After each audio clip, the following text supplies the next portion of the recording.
biggest problem that Facebook advertisers are facing right now is getting consistent sales and being able to do that for long periods of time, especially while scaling. Now, I hate to break it to you, Home Slice, but the reason you're having those problems is actually you, assuming that the product or service that you're promoting is actually good and delivers on its promises and services. So I'm going to walk you through 3 reasons that you're causing this problem, making that assumption inside an account that I'm running for a client right now. All right, the first reason you can't get consistency and scale that consistency is because you're not fully understanding your KPIs and validating that data that you're seeing inside of the ads manager to your bottom line system properly. Now, when I started this project, there was actually somebody else that was running ads for these people, and they were getting about $50 a lead. And so these campaigns overall, our leads were less expensive than what the previous place is going, and our KPI is 50. So as long as we can be under 50, we're actually making money. But the problem is, as you can see, there's only a few of them here. This is our average out over the time of the spend of this. Now, what would happen with those campaigns is they would work for a few days and then they die out, which is a very consistent problem that people who don't have consistency are experiencing. Which leads to the second reason you're screwing this stuff up is because you're actually testing too much, especially if we're trying to spend low dollar figures. Now, this is a local business, and so the audiences are small and things like that. We can't test a whole bunch of stuff, right? We can't be testing too much. We have to be strategically testing, and we need to be letting our tests run out over time, and we need to see how they work, and then we learn from them, and we start adapting new things. Those first 3 campaigns I was just showing you there that are all off right now,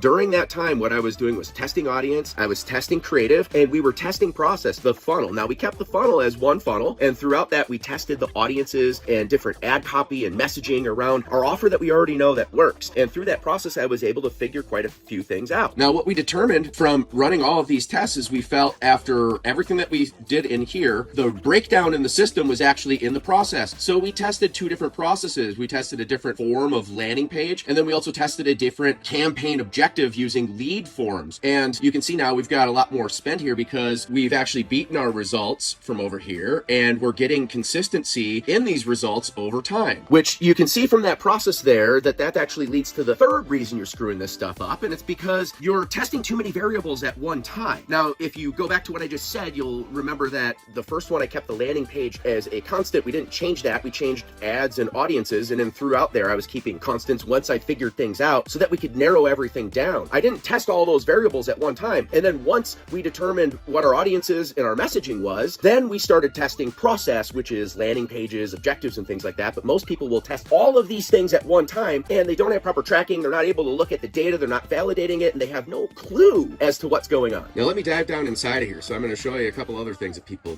screw up too. So you can see I actually ran quite a few different tests inside of here with, these were just different creatives and things like that we were testing into these audiences that we've already figured out. And then once I had a creative here that really popped off, then I shut all these ones off as soon as they, were either too high comparatively or, outside of our KPI, because I wanted to focus on the best one because we have small budgets. And then I started raising up that budget. It's actually scaling and maintaining these results. Now, what I've observed over the last few days, now that it's scaled, because it's been scaled at that budget for about 10 days or so now, is it started to decline. So here's another mistake that people make is when things start to decline, they'll shut stuff off right away, or they'll go and run some other kind of test instead of applying maintenance strategy to these existing things and just changing the slightest variable possible. So I analyzed this ad set this morning and it fit that criteria, right? And so I'd already been working this. This was the first ad that was in there. That thing ran for $400 some. That one started to decline. So I actually duplicated it and I put a different thumbnail on. That's all I changed. I didn't change any copy. And look at the difference that made, right? So this one was starting to decline. Then I added this one in and I let them both run together for quite some time. And then this morning, because I've seen this one is consistently quite a bit higher, and we've had the same amount of results, I actually shut this one off. Now, what I did at the same time was I wanted to get another ad in there in order to maintain this consistency. So what I did was I learned from this thumbnail and I just took another version of that thumbnail, duplicated this ad, found a different thumbnail that looks very similar because that clearly is getting me better results. And then I updated that so that I can keep the audience fresh and I can keep these results coming in. I'm not doing a whole bunch of other crap. As you'll see, these are small budgets, which is the most common scenario, which is why I show these kinds of things. Like, very few people are doing very large budgets like all these other people want to tell you, you know what I mean? Not everybody's a 7, 8, 9-figure business, hardly anybody, right? So, or are they spending over $5,000 a day? But if you are, this same process actually works to maintain the same kind of results and figure things out at spends well over $5,000 a day because I've done it for clients.